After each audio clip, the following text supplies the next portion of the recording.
Hello everyone, कैसे हैं आप लोग। उम्मीद करती हूँ अच्छे होंगे, स्वस्थ होंगे, तैयारी भी अच्छे से चल रही होगी। और आज की इस वीडियो में हम लोग बात करने वाले हैं, डिस्कस करने वाले हैं भारत में यूरोपियों का आगमन। जैसा कि हम लोग जो है यूपी पीएससी के जो लेक्चरर पद की तैयारी कर रहे थे, पीजीटी की, है ना, जिसका एग्ज़ाम होने वाला है आप लोगों का जून में, है ना। उसी के सिलेबस के हिसाब से हम लोग चल रहे हैं। तो हम लोगों ने जो है अभी तक पूरा ऐतिहासिक संस्कृतियाँ में सिंधु घाटी सभ्यता पढ़ लिया है, और सिंधु घाटी सभ्यता हो गया। इसके बाद दूसरा है आपका पूर्व वैदिक काल, जैन धर्म, बौद्ध धर्म प्लस शैव धर्म, भागवत धर्म, ठीक है ना। शंकराचार्य का योगदान भी पढ़ा है अब हमने, शंकराचार्य का योगदान, है ना। अब हम लोग स्टार्ट करेंगे मॉडर्न हिस्ट्री, है ना, जो आधुनिक भारतीय इतिहास है, उसको आधुनिक काल को करने वाले हैं। तो पहला जो आप सिलेबस उठा के देखिएगा दोस्तों, भारत में ईस्ट इंडिया कंपनी का आगमन जो है इसको कवर करेंगे, ठीक है। तो चलिए देखते हैं। कॉपी पेन ले लीजिएगा आप लोग, ठीक है ना, क्योंकि थोड़े छोटे छोटे नोट्स बनाते हुए चलेंगे तो आपको एग्ज़ाम देने जाने से पहले आप लोगों को जो है रिवीजन करने में थोड़ा सा सही रहेगा। ओके, चलिए सबसे पहले इसकी भूमिका देख लेते हैं।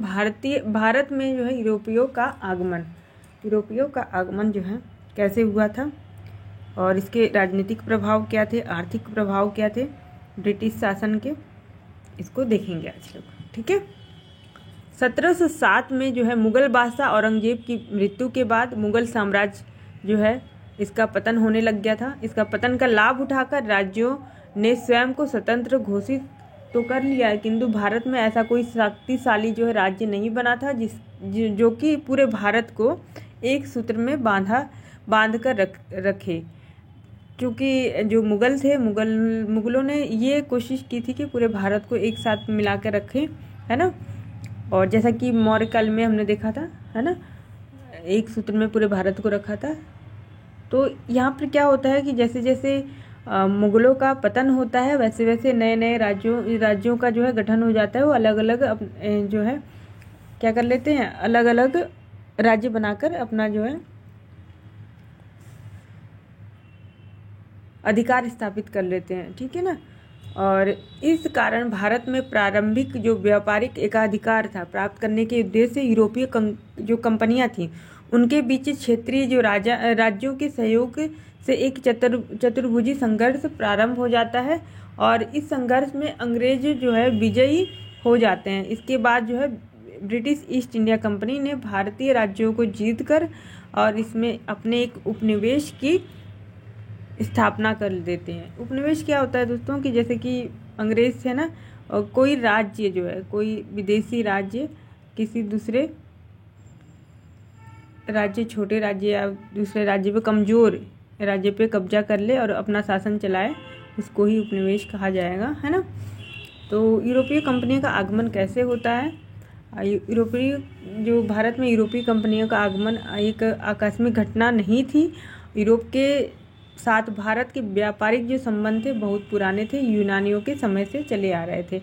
मध्यकाल में यूरोप और दक्षिण पूर्व एशिया के साथ भारत का व्यापार अनेक मार्गों से चलता था। सवाल उठता है कि आखिर ऐसी क्या परिस्थितियां बनी जिससे कि यूरोपियों को एशिया के व्यापार के लिए पुनः जो है नए मार्गों की खोज करनी पड़ी।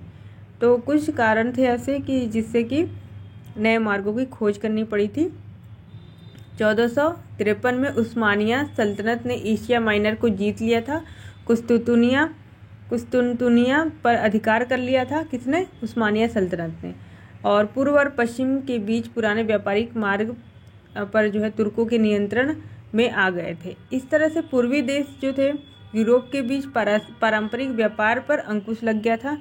क्या हुआ था कि जो तुर्क थे, है ना, तुर्कों ने जो है ये जो एशिया माइनर को जीतकर उस पर अपना अधिकार कर लिया था, और जो ये पूरा तरीके से इनका व्यापार बंद कर दिया था, यूरोप के व्यापार को पूरी तरह से बंद कर दिया था और यहाँ से आने जाने नहीं दिया था। इस प्रकार जो है एक परिस्थिति उत्पन्न होती है, जिसके बाद जो है यूरोपीय देशों के व्यापारी भारत और इंडोनेशिया के स्पाइस आइलैंड मसाले द्वीप के लिए एक नए और सुरक्षित समुद्र मार्ग की तलाश कर रहे होते हैं। और इसी तरह से जो है यूरोपियों की मंशा व्यापार में लगे अरबों बेनिसवासियों के एकाधिकार को तोड़ना था, तुर्कों की शत्रुता, मोल लेने से बचना और पूर्व के साथ सीधे व्यापार संबंध स्थापित करने की जो मंशा थी उनकी, है ना। इस वजह से भी यूरोपियों का आगमन यहाँ पे होता है। और यूरोपियों के एक नए समुद्री मार्ग खोजना उतना कठिन कार्य नहीं था।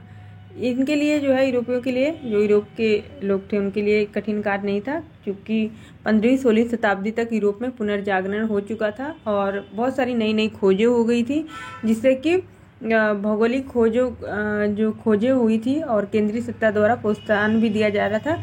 और साथ ही साथ जहाज निर्माण, समुद्री यातायात में दिशा सूचक, कुतुबनुमा दिशा सूचक का आविष्कार भी हो गया था। तो ये देखिए दोस्तों, कुतुबनुमा है ना, कुतुबनुमा क्या चीज़ है, आपका क्वेश्चन बन जाएगा यहाँ से, कुतुबनुमा है ना, इसको नोट कर लीजिएगा। ये दिशा सूचक है, क्वेश्चन पूछेगा कुतुबनुमा क्या चीज़ थी, कुतुबनुमा, वहाँ पे बहुत सारे ऑप्शन होंगे, आपका एक दिशा सूचक जो ऑप्शन होगा वहीं पे आप लोग टिक लगा देंगे, ठीक है ना। तो इस दिशा सूचक से क्या हुआ, इससे ये हुआ कि ये जो है एक अच्छी चीज़ हुई कि जिससे कि इसे दिशा का पता लगने लग गया और ये लोग इसको ढूंढने में जो है समर्थ हो गए, ठीक है ना। और सबसे पहला खोज जो है पुर्तगाल और स्पेन ने समुद्री मार्गों की खोज की और इन देशों के जो नाविक थे उन्होंने अपनी सरकारों से सहायता से जो है अपनी सरकार की सहायता से भौगोलिक खोजों का एक नया युग प्रारंभ किया। कोलंबस जो स्पेन का नाविक था जो कोलंबस, वो भारत की खोज में निकला था, लेकिन वह भटक गया और वह कहाँ चला गया, आपने यहाँ पे मैप देखा होगा ना, यहाँ पे जैसे ये अमेरिका है, यहाँ बीच में अफ्रीका है ना, बीच में वो है, तो इसको, और इधर जो है एशिया है, इधर भारत है ना, तो उसको इधर जाना था, जबकि वो इधर से भटकते भटकते इसको इधर की ओर जाना था, लेकिन वो भटकते भटकते यहाँ पे उसने अमेरिका चला गया। ओके, 1492 में 1492 में हुआ, कहाँ चला गया, अमेरिका चला गया और उसने अमेरिका की खोज कर डाली। अमेरिका की खोज किसने की थी, 1492 में कोलंबस ने की थी। ये क्वेश्चन बनेगा आपका, ये क्वेश्चन आप लोग नोट कर लीजिए थोड़ा सा। 1498 में पुर्तगाल के नाविक वास्को डी गामा ने एक नया समुद्री मार्ग खोज निकाला। एक वास्को डी गामा जो था पुर्तगाल का नाविक था, उसने क्या किया, 1498 में, ये 92 में अमेरिका को खोजा इसने, कोलंबस ने 98 में, आपके 6 सालों बाद वास्को डी गामा ने एक नई समुद्री मार्ग की खोज की, जिससे वह उत्तरमासा अंतरीप केप ऑफ गुड होप का चक्कर काटते हुए भारत के कालीकट केरल तक पहुंच गया। और उत्तरमासा अंतरीप की खोज बार्थोलोम्यू डियाज ने 1488 में की थी। तो ये क्वेश्चन यहाँ से बन सकता है दोस्तों, इसको आप लोग थोड़ा सा नोट डाउन करते हुए चलिएगा। देखिए, पुर्तगाल के नाविक वास्को डी गामा ने, ये तो हम लोग को पता ही है कि किसने वास्को डी गामा ने खोजा था। और उत्तरमासा अंतरीप को क्या कहा जाएगा, ये देखिए, ये वाला क्वेश्चन बन जाएगा आपका, उत्तरमासा अंतरीप है ना, केप ऑफ गुड होप इसको कहा जाता था। और इसी का चक्कर काटते हुए ये आ गया हमारे भारत, केरल में। पुर्तगालियों का आगमन 1498 वास्को डी गामा नामक पुर्तगाली नाविक उत्तरमासा द्वीप पर आया। उत्तरमासा द्वीप से गुजराती व्यापारी अब्दुल मजीद की सहायता से, अब्दुल मजीद जो है इसकी सहायता से भारत के कालीकट पे पहुंच गया।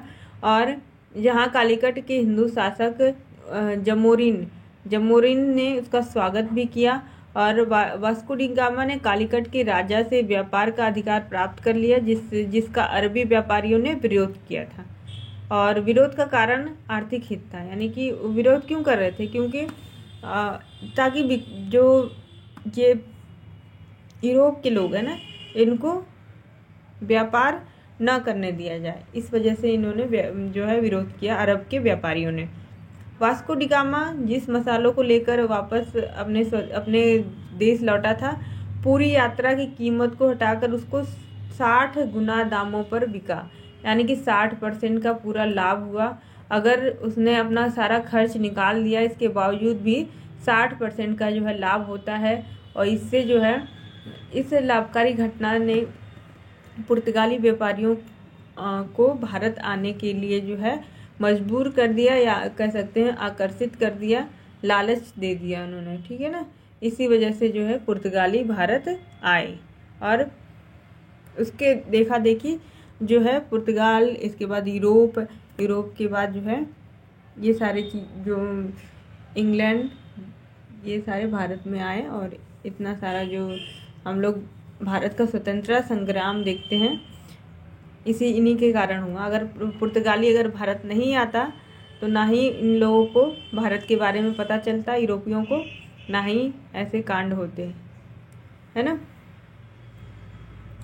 पूर्व के साथ व्यापार हेतु इस्तादो द इंडिया नामक कंपनी की स्थापना हुई और यह पोप अलेक्जेंडर 6 जो था 1453 में ही पूर्वी सामुद्रिक व्यापार हेतु जो आज्ञा पत्र था, पहले आज्ञा पत्र दिया जाता था पोप के द्वारा, या जो वहाँ के राजा थे उसके द्वारा जो है कंपनियों को आज्ञा पत्र दिया जाता था दूसरे देशों में व्यापार करने के लिए, समुद्र व्यापार करने के लिए, या कोई भी व्यापार हो उसके करने के लिए आज्ञा पत्र दिया जाता था। तो सबसे पहले अलेक्जेंडर जो 6 था उसने ही क्या किया था, उसने ही आज्ञा पत्र दिया था समुद्रिक व्यापार करने के लिए। 1500 में पेड्रो अल्वारेज कैब्राल के नेतृत्व में 2 जहाजी बेड़े जो है भारत आए।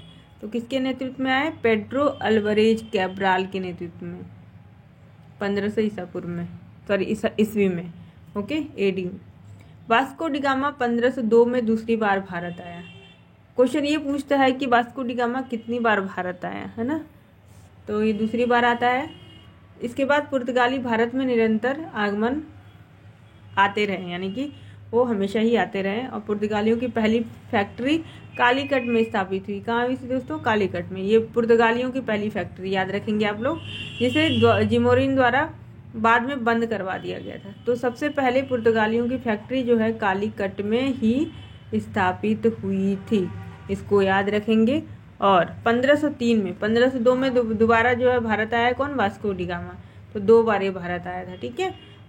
और 1503 में काली मिर्च और मसालों के व्यापार पर एकाधिकार कर लिया इन्होंने, पुर्तगालियों ने। कोचीन के पास अपनी पहली व्यापारिक कोठी बनाई। फैक्ट्री तो कालीकट में बनाते हैं, लेकिन व्यापारिक कोठी की बात करें तो कोचीन में बनाते हैं, ठीक है ना। कोचीन में जो है पहली व्यापारिक कंपनी कोठी, सॉरी, पहली कोठी कहाँ स्थापित करते हैं, व्यापारिक कोचीन में, पुर्तगाली कोचीन, ओके। इसके बाद कन्नूर 1505 में पुर्तगालियों ने अपनी दूसरी फैक्ट्री बनाई। अब बात करते हैं पुर्तगालियों ने जो यहाँ पे व्यापार अपना आरंभ कर दिया, तो इन्होंने सोचा कि मतलब यहाँ पे अपना साम्राज्य भी स्थापित कर दिया। फ्रांसिस्को डी अल्मीडा 1505 से 1509 तक भारत में पहला पुर्तगाली वायसराय बनकर आया और उसने भारत पर प्रभुत्व स्थापित करने के लिए मजबूत सामुद्रिक नीति का संचालन किया, जिसे कि ब्लू वाटर पॉलिसी, शांत जल की नीति भी कहा जाता है। तो क्वेश्चन आएगा कि ब्लू वाटर पॉलिसी किसने इस नीति का संचालन किया, ब्लू वाटर पॉलिसी किसने बनाई थी, फ्रांसिस्को डी अल्मीडा ने, जो कि पहला वायसराय था किसका, आपके पुर्तगालियों का, ठीक है ना, इसको ध्यान में रखिएगा। अब बात करते हैं 1508 में, वह चौल के युद्ध में गुजरात के शासक से परास्त हुआ। यह चौल के युद्ध में जो है ये हार जाता है और 1509 में महमूद बेगड़ा मिस्र तुर्की शासकों के समुद्री बेड़ों को पराजित करता है। यह गुजरात के शासक से तो यह हार जाता है, लेकिन इसने 1509 में क्या है, ये तुर्की के शासकों से समुद्री बेड़े को पराजित कर देता है। और इसके बाद दूसरा वायसराय बन के आया भारत में। दूसरा वायसराय जो है अल्फांसो डी अल्बुकर्क। चौल का युद्ध कब हुआ था? 1508 में। ये क्वेश्चन बनेगा आपका, इसको आप लोग जो है नोट कर लीजिएगा, ठीक है दोस्तों। और अल्फांसो डी अल्बुकर्क 1509 से 1515 तक यह दूसरा वायसराय बनकर आया। अल्मीडा की वाटर पॉलिसी जो थी, ब्लू वाटर पॉलिसी थी, इसको बंद करवा दिया।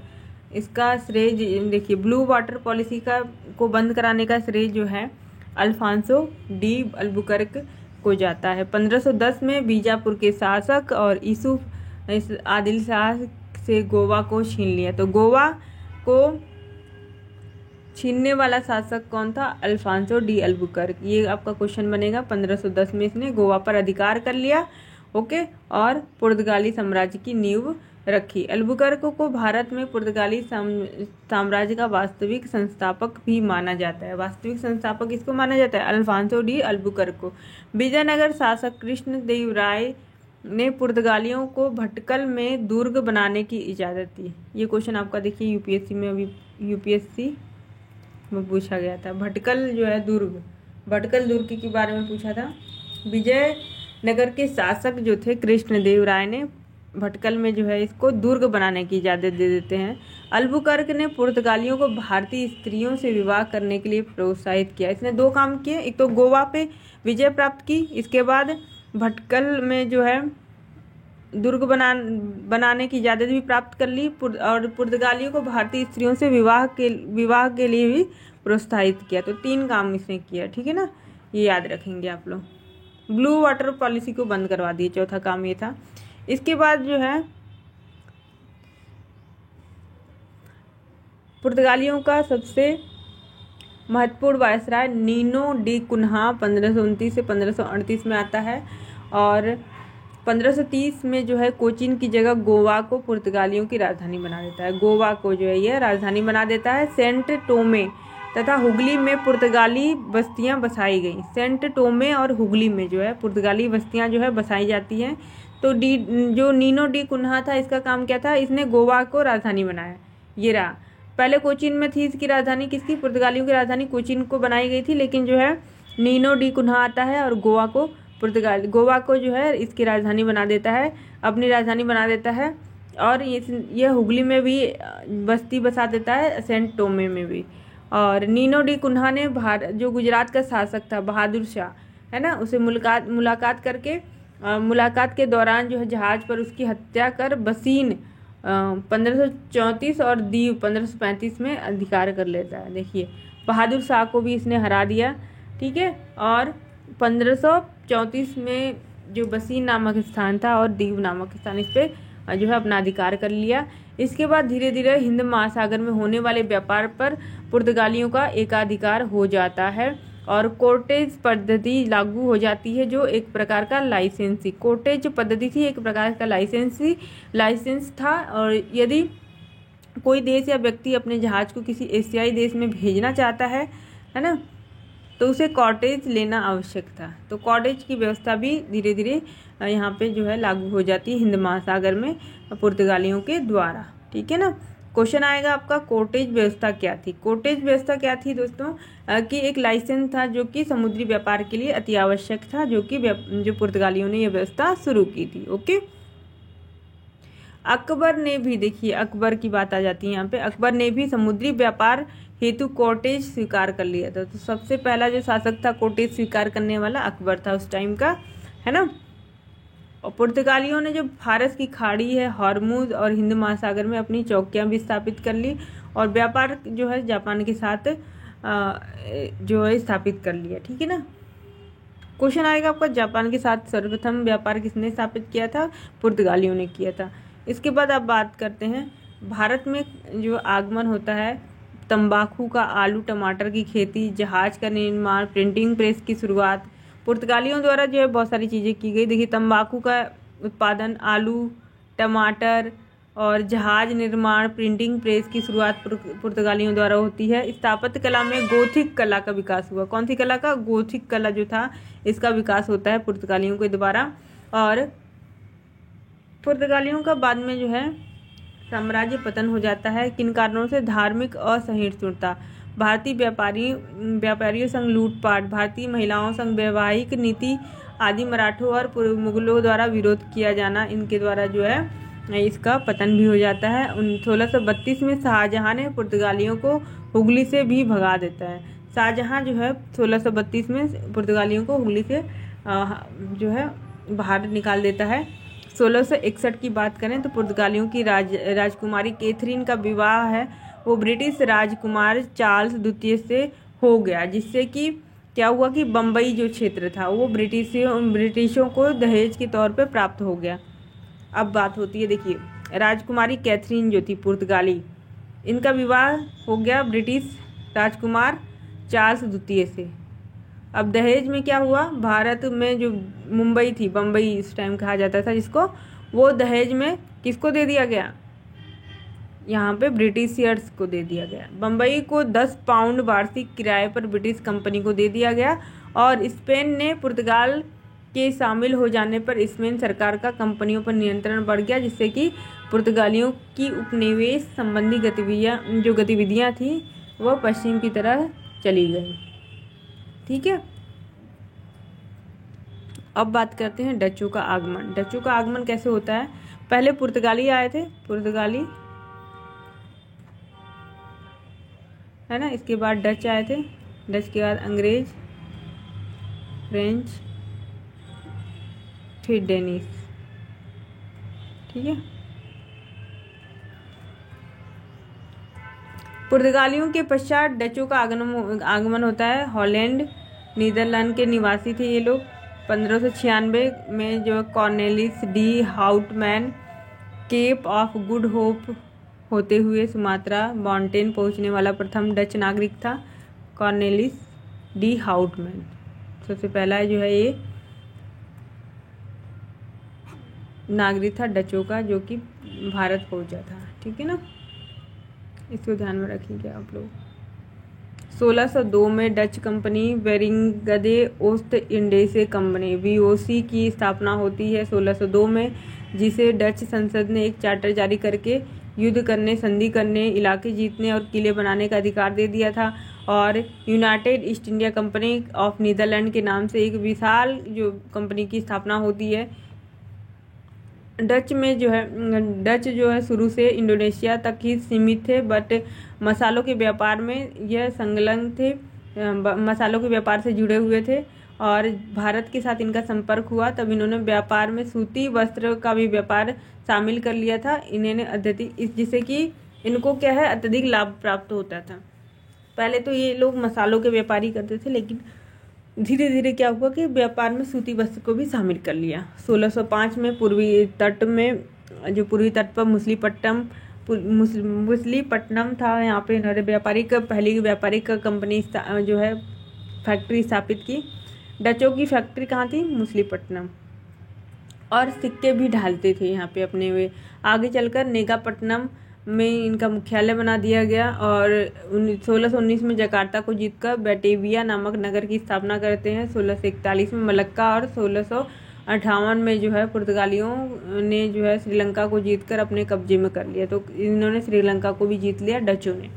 ओके, और इसके साथ साथ ही डचों ने भारत में कोरोमंडल समुद्र तट पर बंगाल, बिहार, उड़ीसा के साथ व्यापारिक जो कोठियाँ थी वहाँ पे व्यापारिक कोठियाँ, फैक्ट्रियाँ स्थापित करते हैं और फैक्ट्रियों में पुलीकट, सूरत, कारिकल, चिनसुरा, कासिम बाजार, बड़ा नगर, पटना, बालासोर आदि में अपनी फैक्ट्री स्थापित कर लेते हैं, यहाँ पे अधिकार कर लेते हैं। पूर्वी तट पर थी जो कि अधिकांशतः डचों की जो फैक्ट्रियाँ थी, है ना, क्योंकि यहाँ से वो इंडोनेशिया से जुड़े हुए थे ना, ज़्यादातर इंडोनेशिया में ही व्यापार करते थे। लेकिन बाद में जो है सूती वस्त्रों के लिए आयात निर्यात के लिए इन्होंने क्या किया, भारत पे जो है भारत में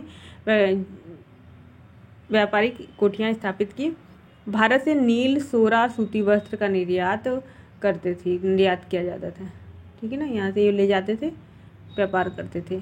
भारत से वस्त्र की निर्यात की वस्तु बनाने का श्रेय डचों को ही जाता है। डचों ने ही सबसे पहले क्या किया था, सूती वस्त्रों को जो है निर्यात के लिए ले गए थे। डचों की व्यापारिक व्यवस्था का उल्लेख 1722 के दस्तावेज में मिलता है कार्टेल पर यह आधारित थी व्यवस्था। डच का नियंत्रण सीधे डच सरकार के हाथ में था। कंपनी की इच्छा अनुसार इसका विस्तार नहीं कर सकती थी, इसलिए जो है इस कारण इसका पतन हो जाता है डचों की जो कंपनी है। और इसके अलावा अपने प्रतिद्वंदी थे अंग्रेजों से डचों की नौसैनिक शक्ति कमजोर थी, इस वजह से भी इसका पतन हो जाता है। डचों का भारत में अंतिम पतन 1759 में हुआ था। अंग्रेजों और डचों के मध्य बेदरा का युद्ध हुआ था। कौन सा युद्ध हुआ था, ये इंपॉर्टेंट है दोस्तों, ये नोट कर लीजिएगा। बेदरा का युद्ध है ना, बेदरा का युद्ध हुआ था 1759 में। और इसी के साथ है डचों का जो है पतन हो जाता है बेदरा के युद्ध में। तो गाइस कल हम लोग पढ़ेंगे ब्रिटिश ईस्ट इंडिया कंपनी का आगमन, है ना, कैसे कैसे होता है।